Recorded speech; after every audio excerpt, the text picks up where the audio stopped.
Yeah, I think a couple of points on this one. The first one is, if it's not my idea, it's not a great idea. That happens very often in large organizations. And it all goes back to who got the idea.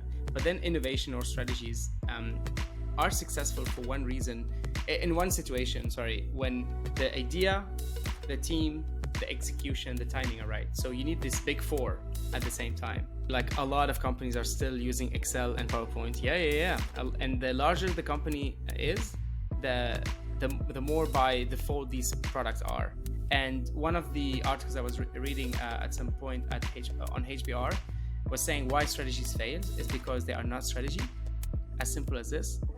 And everything around strategy is complicated because we want it to be complicated. We want things to be more complex because it is almost like, it's this privileged thing that no one understands. So I would say, just understand what strategy means, and then you can do strategy at any level. Yeah, absolutely. And there's the other point, which is breaking habits. That is extremely important. Companies are afraid of breaking a habit, breaking a process, breaking a rhythm of something because it's working.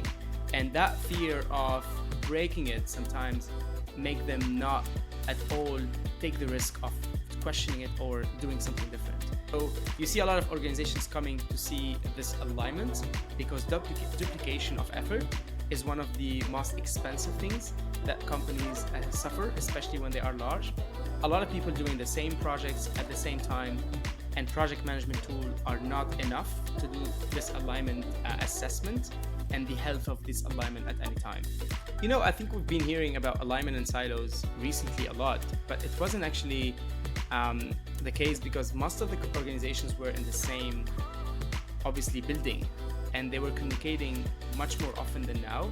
And now with the remote culture, or like the obligation of working in different places, it is becoming a problem for even the companies that were aligned before. But it is something that is costing a lot of companies a lot of money for years and hasn't been solved. Everyone should be strategy. They should be doing strategy. Business is strategy. And at any level in the business, you should be executing with strategy in mind. And I think it is as simple as what we explained at the start. Identify where you want to go and how to get there. That is strategy.